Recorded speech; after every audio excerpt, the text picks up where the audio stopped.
Hey guys, it's Vin again from The Better Gentleman, and today we're talking about screen protectors.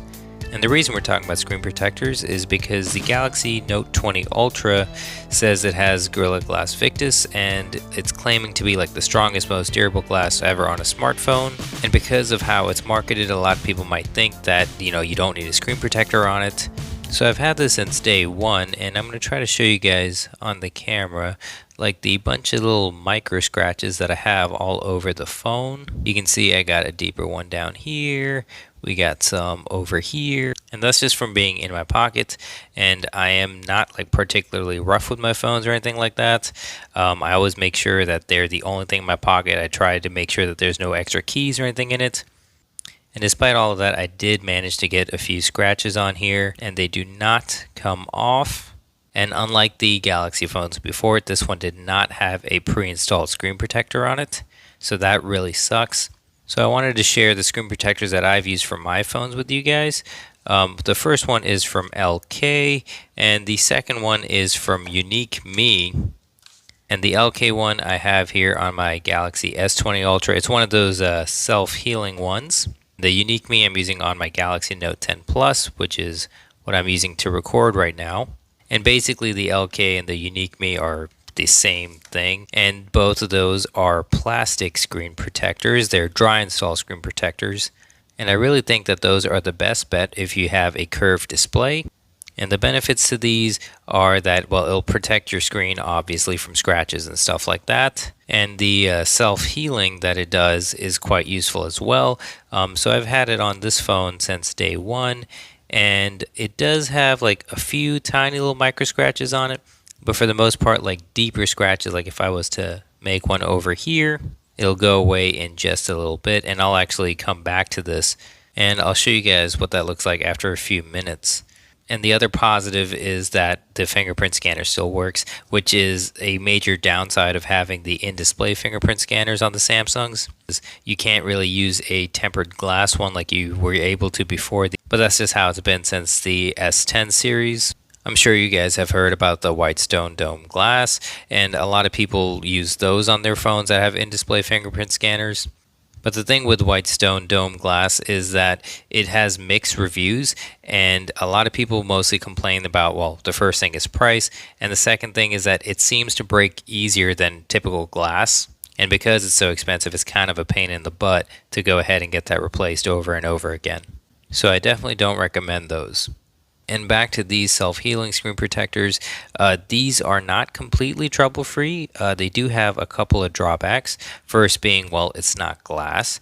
The second being that it has issues whenever it's exposed to heat. And you can see that it has like a little bit of a cutout here that's from it peeling off because of excessive heat on a hot day. And it was just in my pocket and it just started like pulling off the screen protector. So that's definitely something you want to be careful with when it comes to these. There are some people out there still selling the tempered glass screen protectors, and you can still get those. However, you go ahead and lose that functionality and you would be stuck with just using the face unlock. And honestly, if that's something you're okay with, you can still go ahead and get the tempered glass ones. And real quick, before I go on to showing you guys how to apply one of these screen protectors, I wanted to show you that that dent I made earlier with my fingernail is gone. I mean, that one I just made now. But after a little bit, that one will go away as well. And you can actually try and, like, if you start rubbing it, you'll see that it'll start going away a little bit quicker. And ta-da, there you go, it's gone. And like I said, the ones that I've used before are the LK and the UniqueMe ones. This time I decided to get something different. I got the ones from Omoton, and but it should be the same process for all of them.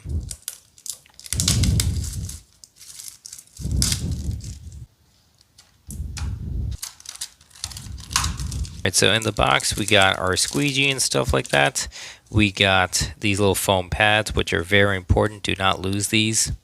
And this particular one comes with a holder for the screen protector. And not all of them come with that, but this does definitely help. And so regardless of whatever brand you choose, like I said, the setup process is basically the same. The only thing that differs between these sets is whether or not they have this alignment tool. And if it doesn't, you just got to be very careful whenever you're placing it down. Make sure you align it properly with the camera hole, and you should be good to go. For all of them, you're going to need something to wipe down your screen with. You're probably going to need a dust absorber, and you're going to need this foam strip here. And they do give you a microfiber cloth as well. I'm going to go ahead and lay down this foam strip. All right, so once you got your foam strip placed down, we're going to go ahead and take this out of its case here for just a second. And this is going to go into your charging port. Make sure that these are facing towards you. Next, we're going to go ahead and wipe down our screen. All right, so now we're just going to go ahead and lay this down into the slot for the alignment tool. And you can see that once you do that, it lines up perfectly at the top. And this is kind of where it gets weird.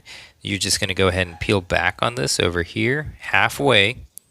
And you're going to take your little tool here, and we're just going to press it out. You can see that this little bottom piece here is just getting pulled right out from underneath. And there you go. So the top half of the screen protector is now laid down. And now we're going to go to the second side over here. We're going to go ahead and peel it up from the alignment tool. All right, keep this over here. So if you missed it last time, all I did was peel it back. And you can see that this little second piece will just start pushing out by itself. And we're going to take our time and push this through. There you go. And that's basically all there is to that. All right, we're going to go ahead and press this down on the sides and everything. We're going to take our squeegee. We're going to push out the bubbles as much as we can. And don't worry if you initially have some bubbles. They should go away with some time. And now we're just going to go ahead and peel back the top layer. Again, very carefully.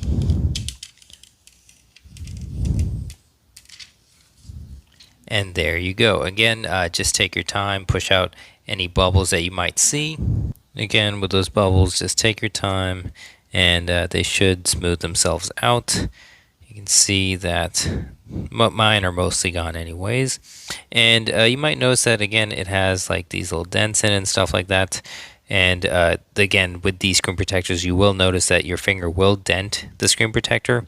But if you just go ahead and give it time, and if you rub on it just a little bit, it will go away. And once again, yes, it is Gorilla Glass 7 and whatnot, but it's the same marketing spiel that they use every single year. They always say that it's the strongest glass, that it's, more scratch resistant, that it's more shatter resistant, blah blah blah.